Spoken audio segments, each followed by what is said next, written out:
Olá pessoal, estamos começando mais um podcast aqui com o nosso Tributos de Direito.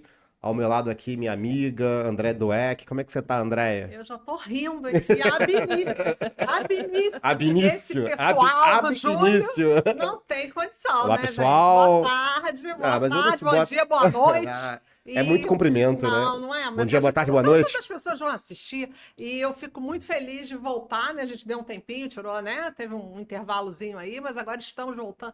Voltamos agora com uma grande convidada e estávamos no congresso da BDF também, a gente já tinha convidado antes, mas aproveitando que ela vinha participar do congresso da BDF, então a gente decidiu então chamar a...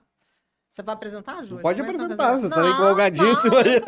Não, apresenta então a nossa Você sabe convidada. que, deixa eu fazer um parênteses, sabe que essa questão do bom dia, boa tarde, boa noite, foi quando veio o Abdu aqui, um entrevistado nosso aqui, amigo nosso, e a gente travou assim porque ele foi falar bom dia, a gente travou, não, é boa tarde, é boa noite, aí ficou bom dia, boa tarde, boa noite. Sabe quando a pessoa vai Toda hora a gente fala bom dia, boa tarde, boa noite. Então tá valendo, né? O importante é que temos uma convidada muito especial e o Júlio vai apresentar, né? Vem cá, convidada hoje o tema promete, né? Novo, né? Promete. Eu estudei bastante o tema. Tema Júlio complexo, também. estudou bastante tema. Tô com medo agora. Fiz um dever de casa bom aí. Tô com medo, hein? Pô, nem me fala desse dever de casa, mas fala aí, Júlio. Fala aí. Não, esse tema é complexo, eu quero só ver. Fala aí. Nós estamos aqui com a nossa querida Mariana Cardoso Martins. Tudo bem com você, Mariana? Tudo jóia, pessoal. Boa tarde, Andréia. Boa tarde, Júlio. Obrigada pelo convite. É um prazerzaço estar aqui. Na minha terra natal, né? Eu sou carioca, mas moro em São Paulo há muito tempo, então... Você não tem sotaque, né, de carioca. Você acha que não? Você acha? Agora tem. Olha que agora posso. Não, eu acho que tem alguma coisa. Você Dá pra ser paulista raiz, não é? Não, jamais. Mas nem carioca da gema mais, né? Não, carioca você já perdeu um pouco. Dizem que perdeu a gente fica pensando da onde é, talvez. Não, imagina. Talvez. Não, eu abro a boca, eu sou carioca em qualquer lugar do planeta, André. Sério, Mari? É que em São Paulo, as pessoas acham que eu sou muito carioca. No Rio, as pessoas acham que já não sabem mais de onde eu sou, entendeu? Porque tem aquela coisa, né, aquele negócio, né? Aquele sotaque lá, né? Meu jeito, você não fala meu nem mano. Que fala cara. Bolacha você fala. Não, fala biscoito. Mas, Mari, o legal, assim, que a Mari tá fazendo um trabalho incrível é a fundação do CCMT, né? Que é o Centro de Consensualismo em Matéria Tributária e Aduaneira, e que está incentivando muito, e eu estava conversando isso até antes da gente começar, advogados, inclusive, que têm uma atuação muito forte no contencioso e que estão aderindo a esse novo conceito, né? Vamos dizer, essa nova cultura, essa mudança de paradigma que a gente tem vivido aí nos últimos 5 anos, também com a portaria a mudança à lei da transação, as portarias, tudo isso que a gente tem visto aí em relação ao consenso, a própria CEJAM, o Receita de Consenso, o Receita Soluciona, o OEA, o Confio. Então, nossa, são ações... André, já tô perdendo o fôlego. Eu quero ouvir da Mari, porque esse monte de termo aí. A ação que a Mari tem feito é uma ação espetacular, porque ela conseguiu convencer, e eu quero que você me conte isso, como você conseguiu convencer esses advogados tão carfianos, né, a aderirem ao CCMT. Deixa eu, então, só apresentar a Mariana. A Mariana é sócia fundadora da CMRC Law e da ABK Consulting. É isso? Falei certo? Falou certo. Vou ter que falar em inglês. Não, ABK Consulting. BK não. Mestrando em Direito Tributário pela PUC de São Paulo, fundadora e presidente do Centro de Consensualidade em Matéria Tributária e Aduaneira, CCMT. Não esquece que professora em curso de extensão e pós-graduação, e vai falar hoje, vai bater um papo aqui com a gente desse tema que a Andréia já iniciou, e é um tema extremamente complexo, que é a ideia de consensualidade dentro da reforma tributária também. E a Andréia estava dizendo, inclusive, que é uma disciplina nova, posso falar isso? Um termo novo, é um espaço novo, consensualidade. Eu me recordo que no meu mestrado eu escrevi sobre a participação do contribuinte na formação da tributação. Acabei não publicando. E eu falava um pouco disso de consenso em Habermas no começo, que foi até o que me prejudicou na banca, que o cara falou que eu não entendia nada de Habermas. Eu procuro e esse termo consensualidade tem um pouco a ver com isso, né? Esse diálogo, né? Tem. Mariana. A coleção é intensa. Mariana, mas antes, explica pra gente o que é o CCMT. Bom, vamos lá. O CCMT é uma associação civil sem fins lucrativos. Nós fizemos a nossa assembleia online de Constituição no dia 28 de março desse ano. No último dia 6 de agosto, nós fizemos um coquetel de lançamento em São Paulo. A Andréia estava, né, Andréia? Não, no coquetel não, mas na fundação Na fundação você estava, fizemos uma assembleia online, tinham quase 200 pessoas. Nossa, tá bem recente, né, esse ano, bem recente, é um projeto mas ela marcou muita gente, mas eu quero que ela fale. É um projeto que nasceu, né, ele foi concebido no último ano, enfim, por conta de um conflito de agenda. Ano passado a gente trabalhou exaustivamente na reforma tributária em Brasília, então eu acabei tendo que postergar o nascimento do CCMT, né? Então, na virada do ano passado para o começo desse ano, nós terminamos, né? Eu e a Jaine trabalha comigo no escritório, ela é a nossa diretora administrativa financeira, e é um tema também que é muito caro para ela gosta bastante, então nós aproveitamos ali o recesso de final de ano para colocar em prática, colocar no papel, né, a ideia de fundar um espaço voltado para o debate e aprimoramento das políticas públicas de desjudicialização. Então, o CCMT, nós somos uma associação civil sem fins lucrativos, mas a nossa ideia é ser um think tank. Eu não gosto dessa palavra, mas é tipo como se fosse uma câmara, né? Um think tank de consensualidade, tanto em âmbito administrativo como judicial, e aí pensando em todos os métodos mesmo, não só transação, mas também arbitragem, mediação, os programas de conformidade cooperativa. Então, a nossa bandeira, ela engloba toda e qualquer iniciativa voltada para a redução do contencioso da litigiosidade em matéria tributária aduaneira. Mas esse teu poder de convencimento... eu não sei, aí deve ser dom. Tô brincando, pessoal. Não é uma questão, acho que não foi uma questão de poder de convencimento, sabe, Andréia? Assim como eu acho que os nossos colegas que são advogados de contencioso, aquele advogado de contencioso clássico, raiz, eu nunca fui, sendo muito franca. Eu comecei minha carreira no contencioso de grande volume, em escritórios aqui no Rio, mas eu fui convergindo para estruturas mais boutique e, consequentemente, para... E aí, dentro da minha formação intelectual, né, do que eu gosto de consumir dentro da advocacia tributária, eu acabei me interessando muito sobre o tema.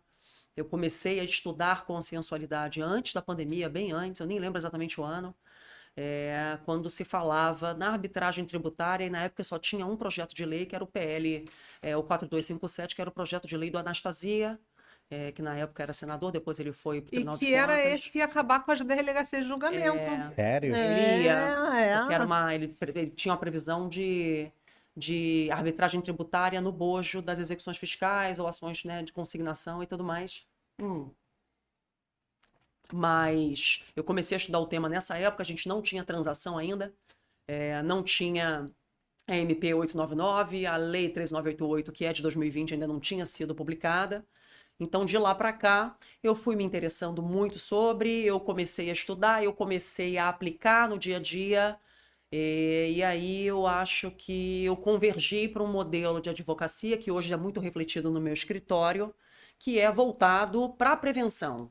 Né? E vai estar muito no DNA do profissional, né? Então, assim, óbvio que a gente tem carteira de contencioso, eu acredito no contencioso tributário, eu acho que o contencioso não vai acabar, claro, mas eu acho que ele precisa ser estratégico, né? Por uma série de fatores. Então, quando a gente pensa em contencioso estratégico, a gente pensa em prevenção.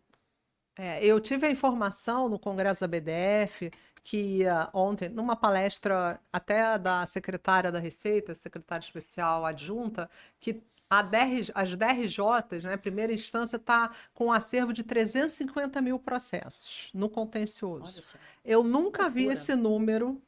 Eu tenho 32 anos de Receita, estou aposentada agora. Eu nunca vi esse número. Eu só consigo imaginar esse número quando teve a conversão com a centralização dos processos em Ribeirão Preto.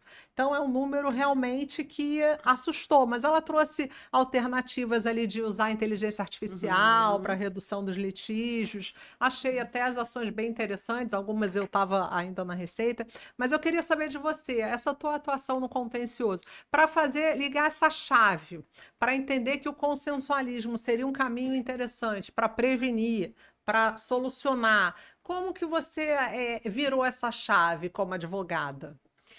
Eu virei essa chave quando eu comecei a trabalhar com transação tributária, naquele gap entre a medida provisória, que saiu em 2019, e a conversão dela na 3988 em 2020. Houve uma primeira resolução publicada pela PGFN, não sei se você lembra. Era um desenho muito inicial do que viria a ser o Instituto da Transação Tributária. Enfim, naquela época não se discutia com o uso de prejuízo fiscal, base de cálculo negativa, enfim, era um instituto muito embrionário. Estava nascendo, então a gente estava numa curva de aprendizado conjunta com o pessoal da PGFN também. E eu passei a acreditar no momento em que eu vi que o negócio dava certo. E aí reduz tempo, custo para o cliente, todo mundo ganha, o cliente paga o débito, a gente recebe honorários primeiro, a procuradoria arrecada, ainda que com alguma margem ali, né? De desconto, de renúncia, tem uma parcela da receita que ela é renunciada, perdão, quando a gente fala de descontos, né, tirando ali principal, o desconto seu principal que não tem. Então eu virei a chave quando eu vi que dava certo.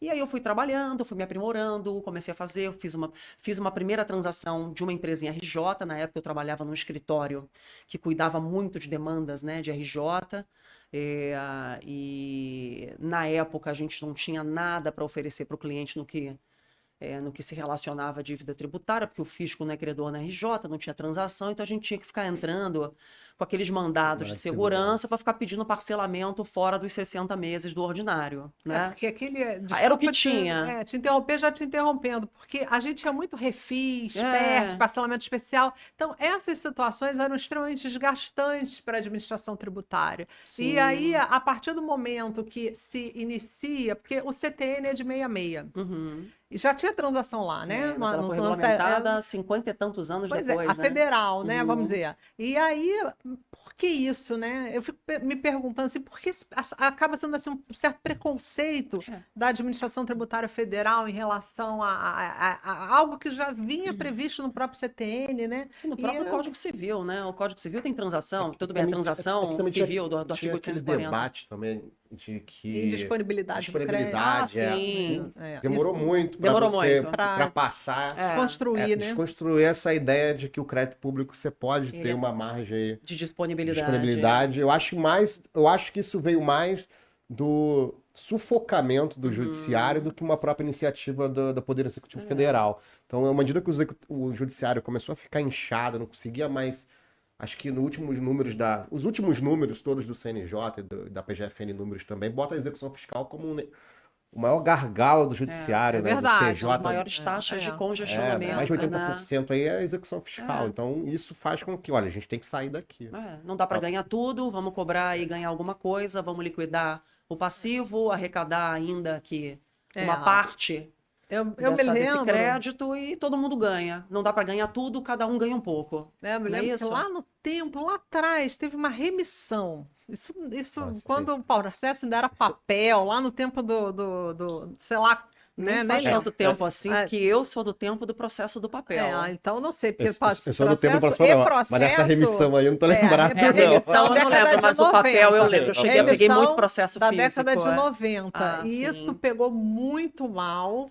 E aí, a partir daí, nada mais foi feito em relação à melhoria, porque tinha que liberar esse estoque de processos, tinha que liberar. E acabou fazendo uma remissão pequenininha, na época, R$1.000, não sei o quê.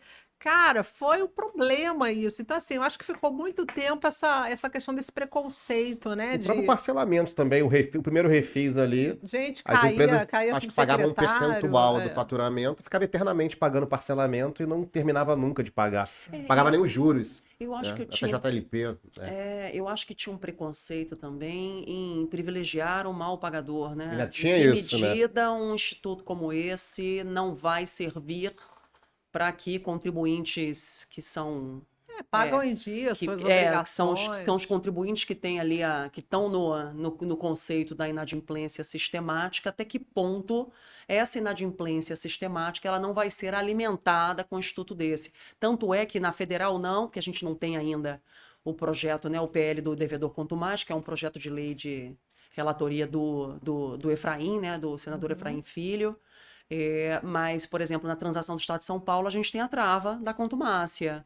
Então, aquele contribuinte que é classificado como inadimplente sistemático, por assim dizer, ele tem ali uma vedação para que possa transacionar, né? Não pode transacionar os débitos, tem que encontrar uma outra forma de fazer a liquidação daquele passivo ali. Então, eu acho que existia muito isso, né? Esse tema da consensualidade, ele não é um tema propriamente novo.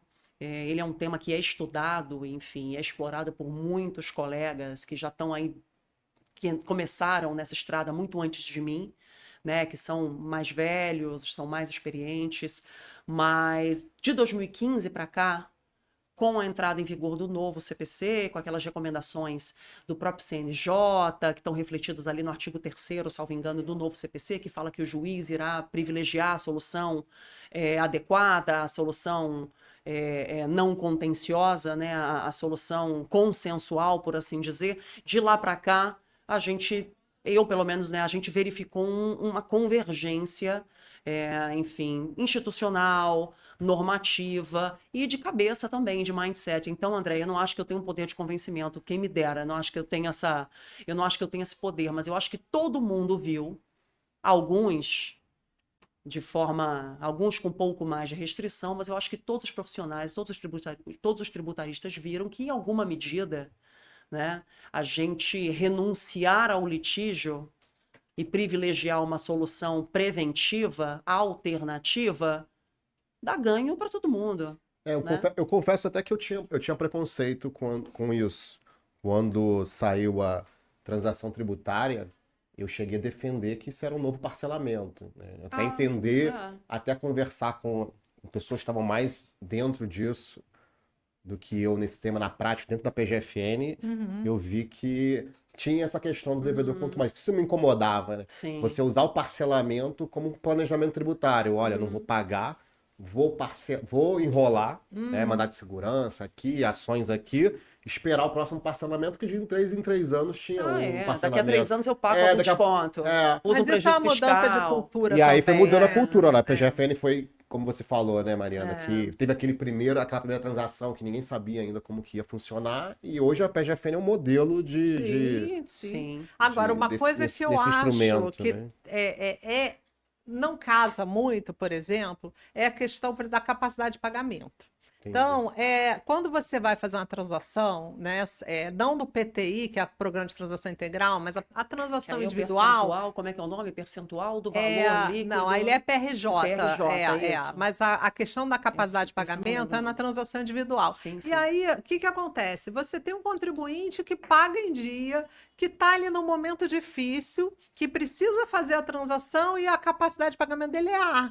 Então, ele não vai conseguir desconto nenhum. Aí, o que você acha disso? O contribuinte D, que está ferrado, que está em RJ, que está não sei o quê, que não pagou a ninguém, ele consegue muito mais desconto que o contribuinte A. É verdade. Porque o rating, a classificação para fins de transação, na capacidade de pagamento presumida, que é a CAPAG-P, que é aquela que a gente afere via regularize, primeiro que é uma aferição sistêmica, então é um robô que faz aquilo ali com base nos dados disponibilizados pelo contribuinte, na ECF, na ECD.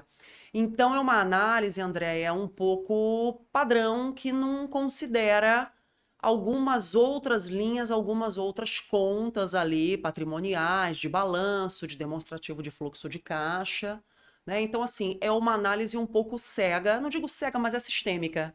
E vai muito com base no que o contribuinte declara, né? Apresenta para a Receita Federal ali, dentro das suas obrigações acessórias. Tanto é que, na maioria dos casos, pelo menos na minha experiência prática, a gente entra com pedido de revisão. E aí o trabalho... E a aceitabilidade por parte da administração tributária em relação a esse pedido de revisão? Isso é uma dúvida que eu tenho. Sim, eu tenho uma crítica pessoal, eu acho que você vai amar a minha crítica, mas eu acho que a PGFN não gosta da minha crítica, eu estou sendo franca.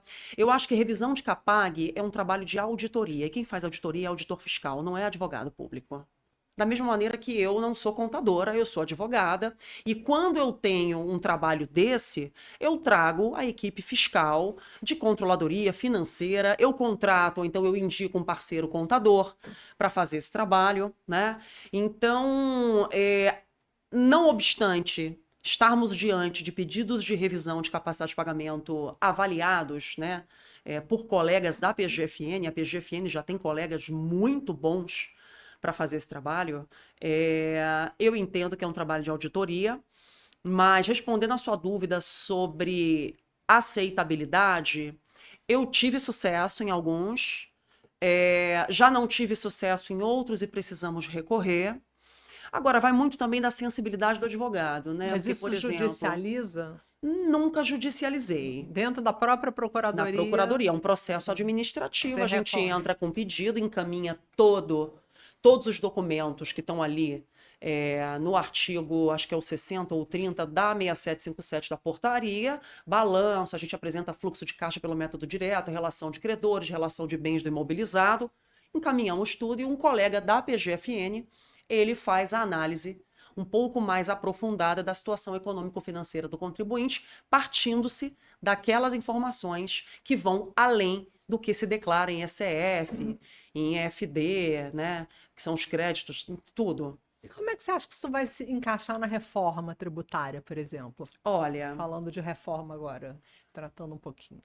André, até complementando o que você está falando, essa questão da capacidade de pagamento, a questão é um instrumento de consensualidade, né? A PGFN, a Procuradoria, os órgãos públicos, principalmente de cobrança, eles lidam com quantias na base do trilhão que interessa toda a sociedade.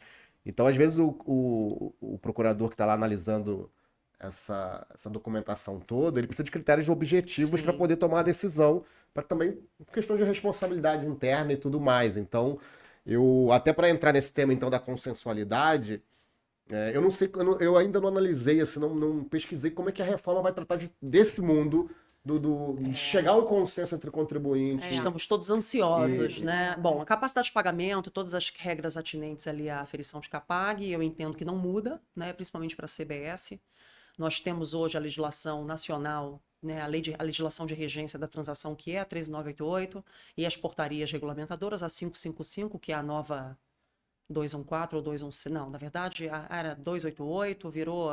Muda toda hora, né? Mas negócio de portaria... a última da Receita é a 555. A do contencioso. Do contencioso, e a 6757, que não muda tanto, que é a portaria que regulamenta a transação na cobrança da dívida ativa. Então, para a CBS, que é um tributo que vai continuar sendo administrado, né, pela Receita Federal e pela União, eu entendo que nada muda, a gente ainda vai ter ali um rescaldo de transações com base em toda essa legislação, até que, eventualmente, a gente tenha um novo sistema tributário em vigor, e aí eu tenho um entendimento pessoal, que eu posso até dividir com vocês, de que, eventualmente, a transação ela também vai ser uma forma de negociação mais estratégica, e aí depois eu falo que casa um pouco com o IBS. O IBS é mais problemático, porque o IBS, dentro do rearranjo ali das competências definidas pela Emenda Constitucional 132,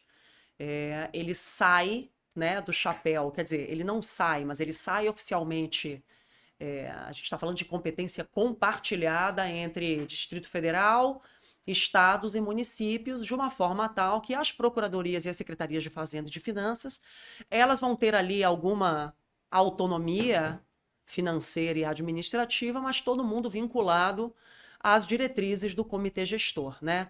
Então, para o IBS, o que eu vejo?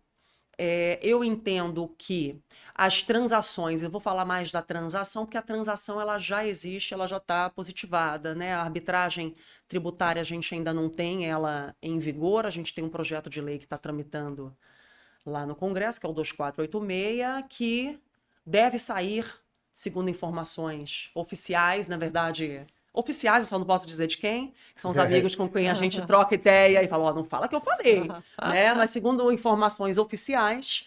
Suas fontes, né? Igual jornalista, né? Claro, a gente precisa ter. Não pode revelar a fonte, né? A Constituição protege. Não, a gente tem que ter para quem ligar na hora que o cliente pergunta e a gente precisa fazer ali alguma previsibilidade, né? Mas segundo informações oficiais sai esse ano, mas a transação já existe, a transação já é uma realidade a nível federal, a nível estadual e municipal também, né? Então, para o IBS, a gente fica com aquela trava que está, aquelas travas que estão ali no artigo 2º do PLP 108. O artigo 2º do PLP 108, o inciso, salvo engano, é o 9, diz que o comitê gestor vai ter competência para estabelecer as regras e critérios de utilização dos métodos alternativos de resolução de conflitos, né? Aí tem uma competência específica lá no artigo 27, que fala das competências da diretoria executiva, do comitê gestor. Enfim, tem o artigo 83, que fala que o lançamento de ofício ele não obsta à utilização dos métodos alternativos de resolução de conflitos para, enfim, negociação, liquidação daquele débito, daquele passivo específico. Então, para o IBS, eu entendo que, com base nessas novas competências, esse inciso 9 do artigo 2º, ele diz que o comitê gestor vai ter, ele vai ditar as regras, por assim dizer, vai trazer ali as diretrizes para a utilização desses métodos alternativos com base em lei específica. O final do inciso fala justamente dessa lei específica. E aí eu entendo, a minha interpretação pessoal é que a gente vai ter um modelo nacional de transação que também deverá ser aplicado para o IBS em âmbito dos estados, do Distrito Federal e dos municípios. E aí a pergunta que sempre me fazem é, mas e as leis de transação estadual, as leis estaduais e municipais que já existem? Vai ter que rasgar tudo? E, enfim, e fazer vão ter que editar novas normas com base nessa lei específica? Eu entendo que não. Eu entendo que essas leis locais elas vão ter que encontrar, né, de certa forma, fundamento de validade. Aí, já fazendo uma homenagem ao professor PBC, porque eu sou filha da PUC, fui aluna do PBC, ele acabou de... O professor Paulo faleceu tem 2 semanas. Eu acho que a gente precisa pensar que essas leis elas terão que encontrar fundamento de validade nessa lei geral, nacional, específica, né? Mas eu entendo que essa lei é uma lei de iniciativa do comitê gestor que vai tramitar no Congresso Nacional, tramitação bicameral como toda e qualquer norma que temos hoje. Deixa eu tirar uma dúvida, então. Esse dispositivo tá no PLP 108, é isso? Tá no inciso 9º do artigo 2º do PLP 108. É uma proposta ainda. Então, é uma proposta. Mas aí o comitê gestor vai ter esse poder de iniciativa legislativa? Eu entendo que ele tem poder de iniciativa, mas eu entendo que ele não exerce função legiferante. Tem gente que acha que a lei vai ser concebida, essa lei específica, dentro do comitê gestor. Eu entendo que não. Eu acho que o comitê gestor, ali dentro do desenho das suas competências e da sua formação, com os 27 membros... O poder de mandar um projeto de lei, fazer... Isso, vai ser uma lei de iniciativa do comitê gestor com base envolvendo ali todos os seus membros, né? Representantes dos estados, do Distrito Federal e dos municípios. Isso está no PLP 108? Isso está no PLP 108. Isso é incondicional. Ô, Júlio, antes de... Veja, Júlio. Isso é incondicional. Não, só uma pausa. Desculpa te cortar, André. O PLP não diz que a iniciativa é do comitê gestor. Ele fala mediante lei específica. Não diz de quem vai iniciar essa lei. Não diz de quem. Tem que aguardar. Senão ia ter muito poder esse comitê gestor. Algum parlamentar vai ter que abraçar essa ideia. Então, mas eu entendo que o comitê gestor ele pode ter... Ele tem um poder absurdo. Exato. Assim, eu acho que nem esse comitê gestor, de repente, vai atrasar a reforma, na verdade, porque... Até agora não escolheram os representantes do município. Concordo. Já tem até CNPJ, o comitê gestor. Então, você tem metade do comitê gestor atuando, né, em tese, né? Sim. Que é os 27 secretários de Estado, né? Sim. A parte do município você não tem. Que é difícil eles chegarem a um acordo, né? Vocês vão brigando. As últimas notícias que eu ouvi aí no jornal, você tem a Frente Nacional dos Prefeitos brigando com a Confederação Nacional dos Municípios. Então, para ver quem vai escolher os representantes. Não, mas agora então, assim, a ideia de consensualidade, como é que fica nisso, né? Dentro da própria estrutura do comitê gestor?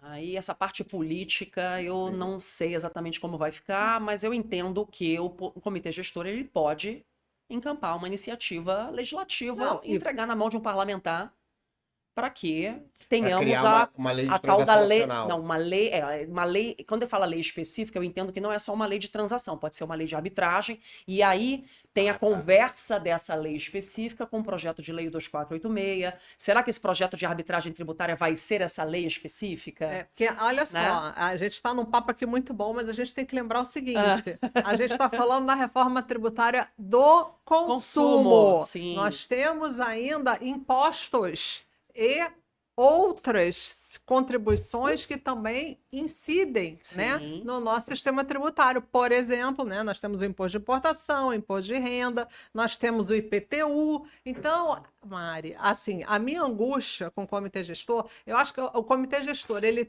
vai tratar do IBS, que é um tributo que uniu o ICMS e o ISS, que já existiam aí. E só vai ter a unificação, a harmonização, por quê? Porque é um IVA dual. É um IVA dual. Agora, não podemos. Assim, o que me deixa muitas vezes preocupada é que se fala em reforma o tempo todo e como se o comitê gestor fosse fazer tudo o que está acontecendo nos estados e municípios. Não, tem muito trabalho nos estados e municípios que são relevantes e precisam de fiscalização, precisam de julgamento. Então, isso tudo, na minha concepção, vai continuar. O que vai parar e que vai, eu acho que mais o ICMS até do que o ISS, é mais essa questão da guerra fiscal. Acho que tem uma situação positiva de você eliminar essa questão da guerra fiscal. E com base na CBS, eu acho até mais tranquilo, mas precisa harmonizar também. Sim. Então, assim, e precisa harmonizar com o que está, e a Mari vai contar pra gente,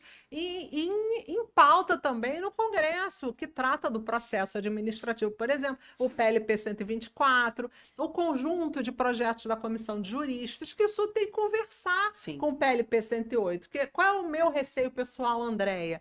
É que não se converse e saia uma situação totalmente absurda. E a aí, chance... como o Júlio, isso é inconstitucional, claro. A chance disso acontecer é imensa. Deixa eu falar, o PLP 124, que falava lá de... tentava mudar o CTN para... Isso, altera o CTN para colocar questões consensuais. Esses temas também estão no PLP 108?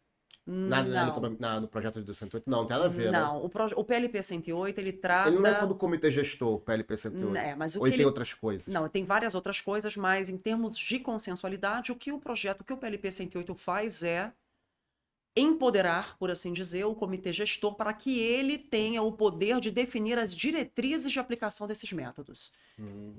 Para fins de IBS, a gente tem que lembrar disso, mas tem um inciso também no artigo 2º e outras menções no texto do PLP, que também alçam o comitê gestor ao patamar de um órgão que também vai cuidar da harmonização de todas essas aplicações, fiscalização, recolhimento, repartição de receitas, métodos alternativos com a União no que se refere à própria CBS. Então, o comitê gestor define regras claras de utilização desses métodos para Distrito Federal, estados e municípios, mas ele também tem um papel institucional de comparar e, na verdade, assim, de padronizar todas essas atribuições com aquilo que está sendo concebido para a CBS em âmbito federal, né, com a União Federal, que vai continuar ali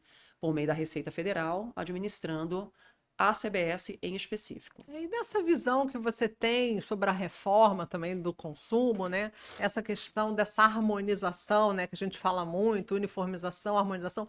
O grau, por exemplo, quando a gente pensa nisso, a gente pensa num estágio inicial, né? E não num estágio final que o contencioso todo já passou. Porque se a gente for pensar nessa harmonização e nessa uniformização, quando efetivamente o contencioso aconteceu, e aí a gente ainda tem a justiça pela frente, porque está na Constituição, né? E nada se falta. Não, o Poder Judiciário ele acaba sendo instado a se manifestar, né? Diante de uma questão do contribuinte. Não seria muito mais razoável que a gente tivesse essa discussão do consensualismo já numa sede inicial, organizar todas as consultas, dúvidas, os entendimentos, porque a Receita tem um trabalho muito interessante, que é essa revogação e consolidação de todas as instruções de consulta que não estão de acordo com os entendimentos, as soluções de consulta posteriores. É um programa de consolidação dos atos. E ela vem fazendo isso, tem atos, por exemplo, que estavam em vigor desde 66, e que a gente era obrigado na delegacia de julgamento, na época que eu trabalhava na Receita, a manter um auto de infração com base numa nota técnica de 66, que era da COSIT. Então, isso a COSIT vem fazer um trabalho muito bom de uma limpeza, né, desses entendimentos, que eu acho que seria uma expertise muito interessante para o comitê gestor também já começar a avançar nesses atos prévios, né? Porque quando você coloca algo para construir, eu vejo muito assim essa questão de você não ter um controle de atos preparatórios, porque qualquer órgão que você vai implementar, você precisa de atos preparatórios. Nada sai assim, né? Então, quando você inicia um órgão novo, você traz um órgão novo para frente, você precisa dos atos preparatórios. E se você não tem, e se você vai esperar acontecer alguma coisa para esses atos preparatórios, eles tomarem forma, eu acho que não seria a melhor solução, mas é o que está, né? É o que tá na proposta. E eu queria que você comentasse um pouquinho sobre isso. Lembrando que é uma proposta, né? A gente não sabe ainda qual vai ser a versão final que vem, mas eu concordo com você. O comitê gestor instituído da forma que está, ele é um órgão super poderoso, e isso também me preocupa. E aí me preocupa aí em todos os aspectos, como advogada, até como cidadã, né? Me preocupa como acadêmica também. A gente tem questões conflituosas ali de competência. Eu vejo uma perda de autonomia considerável dos entes que estão debaixo do guarda-chuva dele. E os municípios, você diz? Os menores municípios? Eu acho que dos menores municípios, obviamente, porque só vão ter 27 representantes e certamente está falando de grandes capitais, né? Sim. Não dá para colocar 5.700 representantes pois tem as associações, dentro do comitê gestor. Exato. Então, assim, vão ter 27 representantes. A gente está falando de grandes municípios. A gente tá falando, na minha visão, a gente está falando de capitais, né? Então, obviamente que vai ter ali, eu entendo que os municípios menores, os que dependem de repasse vão ser muito prejudicados, mas eu digo até como todos os próprios estados do Distrito Federal. Eu vejo uma perda de autonomia no sentido financeiro e político. Financeiro porque o comitê gestor vai fazer, ele arrecada o IBS e a CBS, quer dizer, ele arrecada o IBS, né? Lembrando que IBS e CBS vão incidir ali sobre a mesma base, a base é a mesma, a materialidade é a mesma. Então, ele vai decidir o contencioso, e como é que ficam aí os TITs, os conselhos de contribuintes. Então, eu entendo que é um órgão superpoderoso, isso também me preocupa. Mas com relação aos atos preparatórios, Andréa, eu concordo com você. Eu não vi, sendo muito franca, e aí preciso até olhar o projeto de novo, não vi nada nesse sentido, naquelas competências que estão ali no artigo 2º.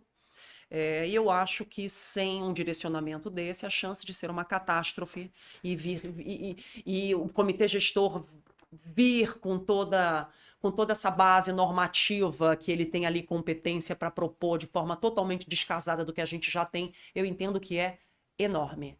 Aliás, isso me preocupa também, porque a gente tem iniciativas que são anteriores ao próprio PLP 108, que ainda é um PLP, ainda é um projeto de lei complementar, né? Então, o trabalho da comissão de juristas, liderada lá pela ministra Regina Helena, é de 2022, a gente está falando de um PLP que em 2025 ainda não se converteu numa lei complementar, né? Então, esse descasamento me preocupa. Eu acho que vai haver um descasamento enorme, vai chover ilegalidade, vai chover inconstitucionalidade, e eu acho que para ficar bom vai ficar muito ruim primeiro. O que para a gente é ótimo, que é oportunidade para o CCMT e para as outras entidades aí que tratam, né, que se propõem a contribuir com um debate institucional sobre o tema. Eu acho que para a gente vai ser bom, a gente vai ter muito campo para trabalhar, para sugerir mudanças e, obviamente, para lá na frente dizer que a gente fez parte de tudo isso, que isso é bem bacana. Mariana, deixa eu te fazer uma pergunta, assim, não é nem tão jurídica, mas envolve... Ela foi modelo, não? Não! depois de Manila? Não. Que isso, não. É uma pergunta, não é jurídica porque... Não, fui, mas tem muito tempo. Tem muito tempo. Eu nem sabia. Chama atenção, assim. Não, tem muito tempo. Ela tá aí nas câmeras, né? Então ela tá familiarizada com as câmeras já, né? Total. Um monte de câmera, né? Ele pegou de surpresa, né? Ué, mas tem que descontrair, isso é podcast? Não, você tá certo. Na verdade... Tava tenso o negócio, né? A reforma ficou tensa, né? A reforma. Tá muito quadrado, muito regular. Porque essa reforma tá dando muita confusão, né? Nossa, eu já fiquei deprimida. Praticamente zerou o direito tributário, vão ter que começar tudo de novo. IBS, parece que a gente não estudou nada, que a gente tá há 30 anos e não estudou nada de nada, né? Comitê gestor, cara. Assim, até a Mariana tá descrevendo o comitê gestor e já mostrando esse poder que ele vai ter, né? Engloba estados, municípios, até porque envolve o antigo ICMS e ISS juntos. Sim. Agora no comitê gestor. Sim, eu ia te perguntar o seguinte, que na verdade é uma pergunta, não é uma pergunta, uma reflexão aqui técnica e também política, porque você tem lá os 27 membros que tem que compor aquele comitê gestor. Os estados já indicaram todos os secretários de Fazenda que vão compor, que a lei... os secretários, E você acha que também que na parte dos municípios também teria que ser? Porque assim, ou ficaria muito político indicar só secretários para compor um comitê gestor e não ninguém técnico. Mas eles mudam o tempo todo. Eles mudam o tempo todo. Mas o secretário de Fazenda... Não, se mudar, eu acho que a lei... Acho que até a doutora Andréia, quando veio aqui, estava comentando essa preocupação, porque se muda o secretário de Fazenda cai politicamente, se desvincula do governo, ele continua no comitê gestor. Então, iam tentar corrigir isso. Estranho. Porque ele tá lá exercendo o mandato. Tá no mandato. Entendeu? Então ele não seria como se fosse um presidente do Banco Central.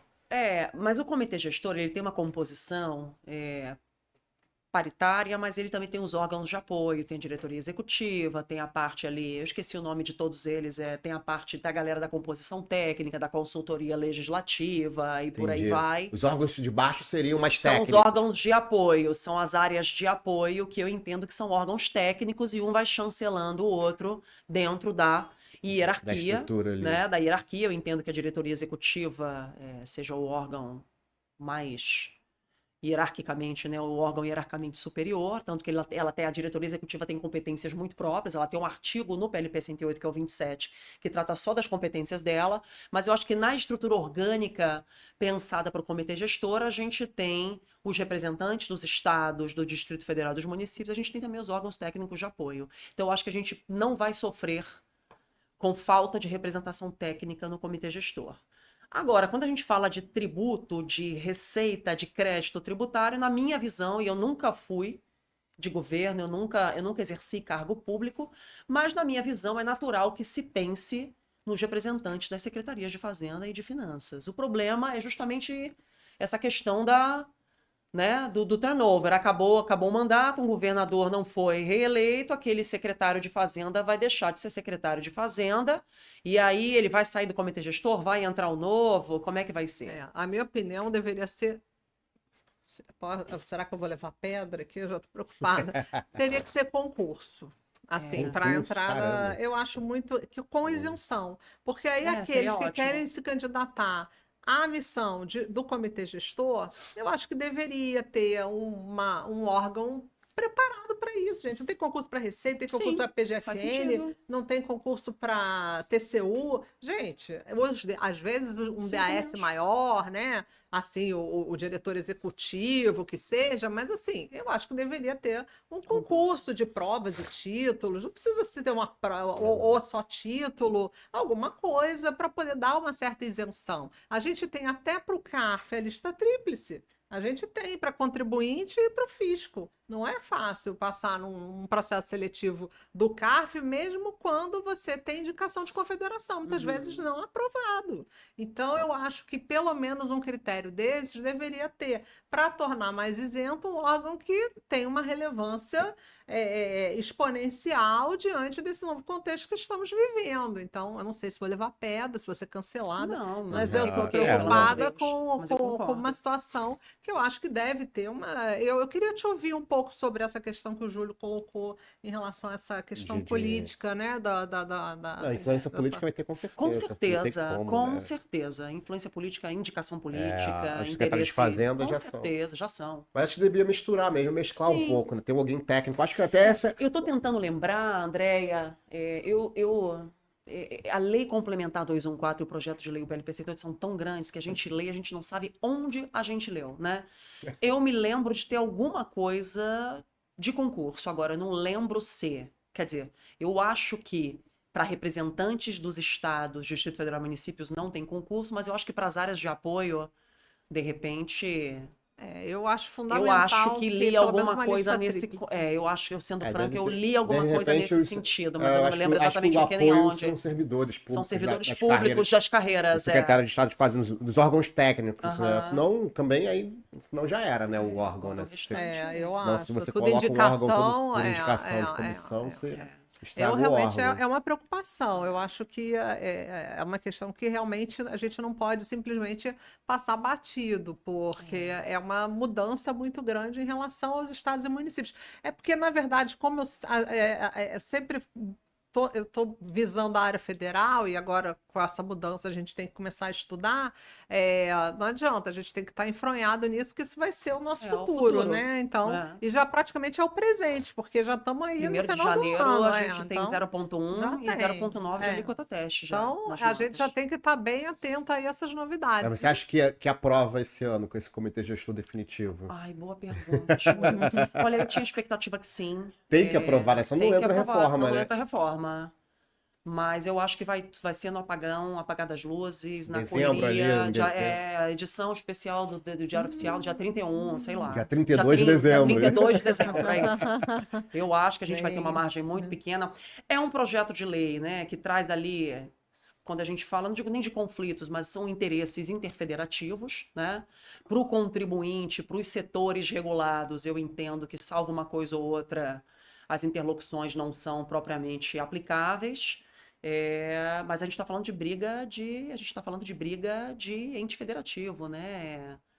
É um estado brigando com o outro, é a União querendo eventualmente não ser cerceada pela via oblíqua com tudo que o comitê gestor vai trazer. É briga de cachorro grande, né? Lembrando que o comitê gestor ele vai ter o papel também de trazer a União e trazer a União para uma conversa para que tudo seja, no melhor dos cenários, padronizado e, enfim, cobrado, fiscalizado, discutido de uma forma padronizada entre IBS e CBS. E o consenso, muitas vezes, ele não sai de um consenso, né? Não. O consenso, ele sai de um dissenso, briga, de muito dissenso. Muito embate. Então, muitas vezes acontece isso mesmo. A única situação que eu tenho um pouco de restrição é a questão, por exemplo, de você ter um enforcement no consenso.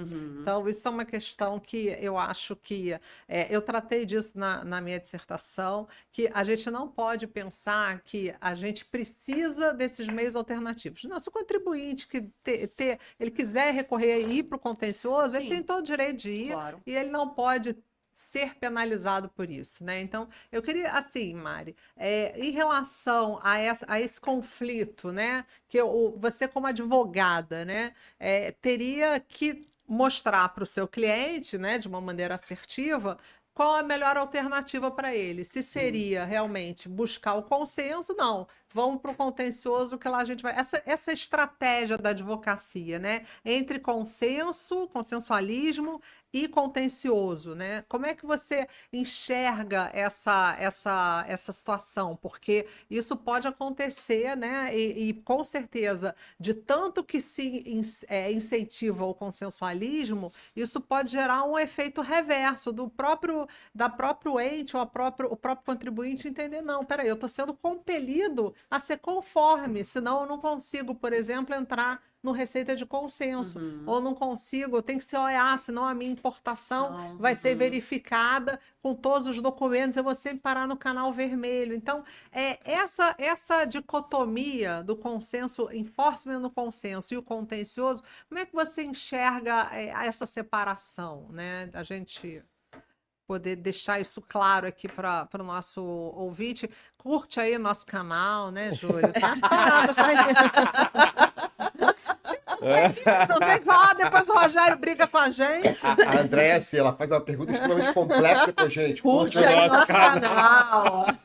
Tem que curtir. Tá aqui na terceira. Pelo amor de Deus, curtir esse canal. Refletindo a pergunta do André, O consenso. pessoal fica rindo aqui da minha cara. Muito bom. Mas você não Mas tem tá que fazer certo, é que isso. tinha esquecido de falar, né? Que o Rogério, aqui briga normalmente, o com a Rogério não gente. veio hoje, né? Deve estar Vai onde? puxar nossa O Rogério orelha. deve estar com algum show, né?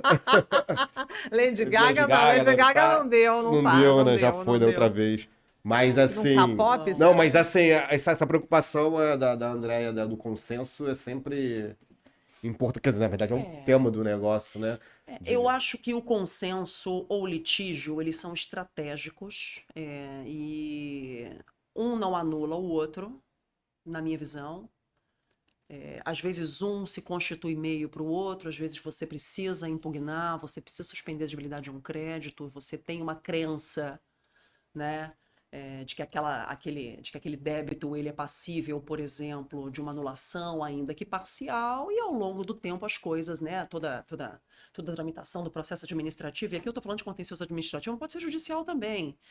Com o tempo, talvez, a gente que eu digo os advogados, a própria empresa, o próprio contribuinte, pessoa jurídica, pessoa física, a gente chega à conclusão de que aquele caminho não é o caminho mais adequado, né? Então eu acho que uma coisa não anula a outra. Eu gosto de olhar para esses temas, como eu disse para vocês, de forma estratégica. Eu acho que o cliente, quando liga para um advogado, ele quer se sentir confortável com relação a essa recomendação. Então, eu sou uma advogada, por exemplo, que eu defendo o contencioso, quando eu vejo alguma possibilidade de êxito, né? E aí, obviamente, a gente tem que fazer todo o manejo de tempo, de custo, né? Vis-à-vis a oportunidade de ganho que a gente vai ter, qual vai ser o ganho com aquela ação judicial. Isso tudo a gente tem que mapear. Geralmente, eu trabalho assim. Eu entrego para o cliente todas essas simulações e dou a ele o poder de decidir o caminho que a gente vai trilhar juntos ou até separados, porque ele não é obrigado a me contratar, tá? Quando ele pede a minha opinião, mas o que você acha? Eu acho que tese furada é perda de tempo, ficar litigando, enfim, envolve depósito, envolve, né, para suspender, se você não tem liminar, se você não tem decisão, né? Judicial, se você não tem liminar, se você não tem tutela antecipada, envolve depósito, no administrativo envolve custo, envolve honorários, envolve um custo de tempo, né? O processo administrativo, o rito do 70235 é um rito moroso, né? Quem advoga no CARF, você já foi conselheiro, eu tenho processo no CARF, tem coisa ali que leva séculos e o cliente fica sem saber o que vai ser. Mas qual é a tese? Volta e meia, liga, mas você acha que a gente deve entrar nisso aqui? Por exemplo, litígio zero, eu tive muita procura. O cliente diz, você acha que a gente deve pagar? Fala a verdade. Que se a gente tiver que pagar, a gente prefere pagar nesse litígio zero. Ajuda a gente a entrar no litígio zero. Então eu acho, André, que a gente tem que educar o nosso cliente para fazer esse cotejo também, né? E obviamente que aí depende da estrutura, uma empresa multinacional com jurídico parrudo, um tributário parrudo, ele vai trazer esse questionamento. Agora, quando você está ali com uma empresa pequena, que você lida com um microempresário, até com uma pessoa física, essa recomendação tem que partir da gente, do advogado, né? Então, eu gosto de trabalhar dessa forma. Eu apresento, a gente faz uma análise do caso, se a gente entender, aí uma opinião 100% jurídica, que existe ali algum fundamento de nulidade naquele auto de infração, ou então algum fundamento para que se embargue aquela execução fiscal com alguma chance de êxito, bora discutir. Agora, se a tese é furada, se a gente não tem se a gente não tem ali um fundamento robusto para seguir em frente, por que não transacionar? Ou então, por que não levar um litígio que talvez seja complexo para um tribunal paralelo, que é o arbitral, que vai resolver aquele conflito em menos tempo, com uma decisão que também vai ser especializada, né? Considerando aí todas as experiências de arbitragem, por exemplo, que a gente tem em Portugal. A arbitragem tributária em Portugal resolve um conflito, um litígio em 4 meses. O que a gente resolve em 4 meses no Brasil hoje?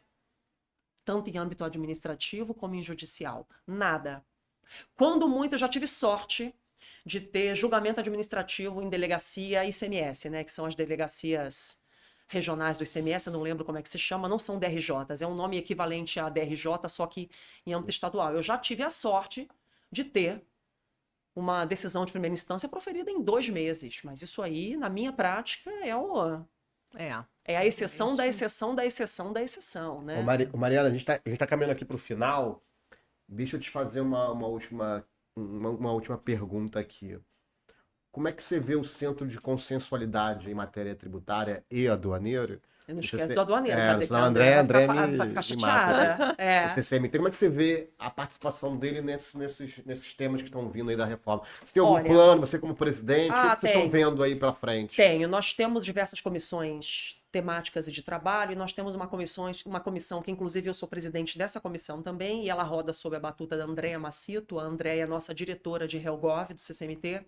A gente tem uma comissão voltada para esse trabalho institucional, de apoio, enfim, construção legislativa. Então, como é que a gente pensa em atuar daqui para frente? A gente pensa em, por que não, trabalhar, e gostaria muito que a Andréa, essa Andréa que está aqui, a Dua, que estivesse com a gente, trabalhar para que exista essa visão da necessidade de convergência das iniciativas que já estão em tramitação com essas novas que virão do Comitê Gestor.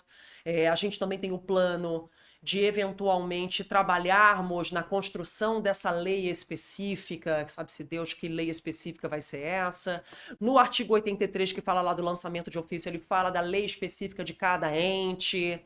Por que não ajudarmos de forma institucional cada ente a definir as suas regras e as suas normas internas voltadas para os métodos consensuais, desde que, obviamente, encontre ali, como eu disse há pouco, o fundamento de validade na tal lei específica federal, que a gente não sabe se vai ser nacional, se vai ter iniciativa do Comitê Gestor. Então, a nossa atuação, ela, nessa parte de Helgov, de RIG, ela está voltada para isso, né? E a gente já vem fazendo um trabalho junto a alguns estados, por exemplo, o estado do Mato Grosso, agora o pessoal de Alagoas, por meio da OAB, de Maceió e do Sebrae estiveram conosco, também pediram ajuda para que a gente tenha um projeto de lei local. Eu trabalhei lá atrás, e o Toledo, José Eduardo Toledo, que também é diretor do CCMT, nós trabalhamos na primeira tentativa de construção de um projeto de lei de arbitragem tributária no estado do Mato Grosso.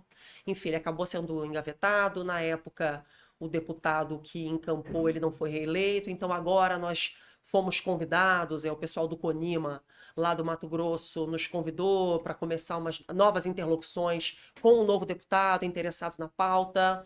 Então a gente tem muita coisa para trabalhar, tanto a nível federal como estadual e municipal. Se eu tivesse que resumir a nossa pretensão institucional do CCMT, eu acho que a gente iria por esses caminhos que eu mencionei.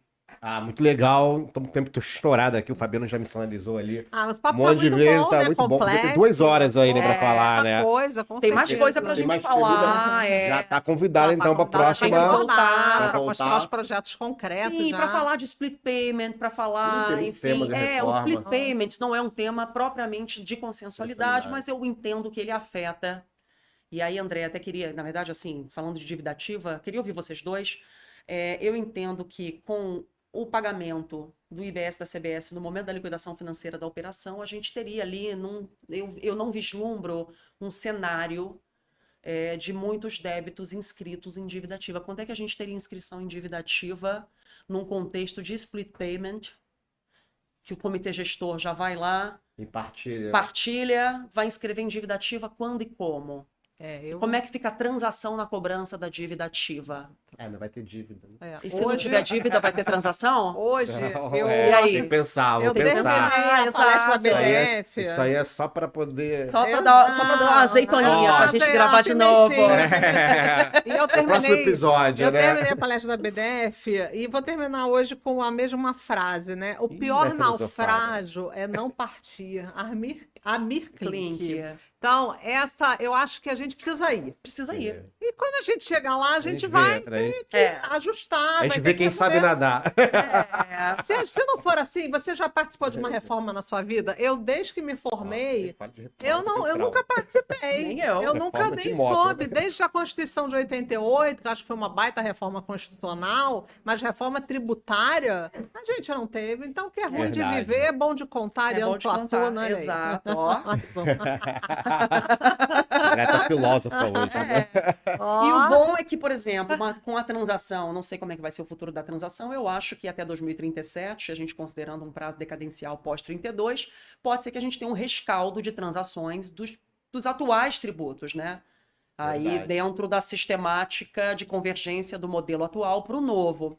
Agora, talvez seja o caso da gente pensar que lá na frente a gente teremos outros métodos. Por que não a arbitragem?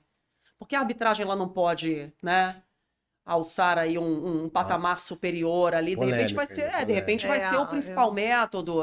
A mediação, ela existe em Porto Alegre, mas é um método que eu gosto, mas ele causa alguns colegas torcem o nariz, mas enfim, a gente tem a conciliação, a gente tem aqueles CEJUSCs, que são os centros de conciliação locais, muitos estados são poucos, mas eu acho que alguns municípios, por exemplo, Blumenau, trabalha com esses CEJUSCs, então talvez seja o caso de alçarmos outros métodos para que eles estejam ali no patamar do que a transação é hoje e que a gente não sabe se vai continuar sendo, né? Eu não quero ficar órfã da transação, porque eu gosto muito do tema, mas jurídico processual tem o NJP, exato. Né? Então tem muita coisa para a gente fazer crescer e manter a transação. A minha preocupação é que não vai ter inscrição em dívida. Aí eu não vislumbro um cenário de muita inscrição em dívida ativa, não sei vocês. Você concorda comigo? Que eu tenho que refletir, você me pegou de surpresa. Reflete. Já vai ficar pro próximo episódio aí. A gente vai ter que viver. Vai voltar aqui a gente vai ter que viver. Vai voltar aqui para falar de split payment, né?